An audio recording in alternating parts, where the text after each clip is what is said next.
Welcome to Tenor Tech, where I solve the problems you didn't even know you had. You start by confirming your Android version and permissions because Mismatch System builds break VPN drivers.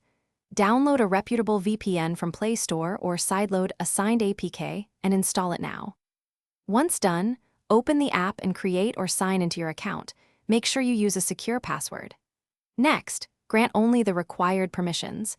Avoid broad location access unless the app needs GPS for functionality. This minimizes leaks and keeps your IP-based location change cleaner and safer. Now choose the server that matches the location you want to appear from. Selecting a nearby city in that country reduces latency.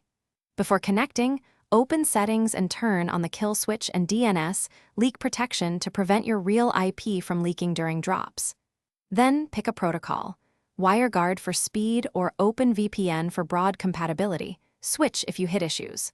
Finally, clear app cache or close location-based apps so they requery your new IP once the VPN session starts. Connect to the chosen VPN server and wait for a full connection confirmation. Then check your public IP and location with an IP lookup to confirm the change. If some apps still show your old location, clear their app data or force stop and reopen them, and make sure GPS is off so apps rely on IP. If the location does not change, switch servers or protocol, and if needed, export logs and contact the VPN support team. They can identify leaks or configuration conflicts quickly. Thanks for watching. Subscribe to keep your life in tune.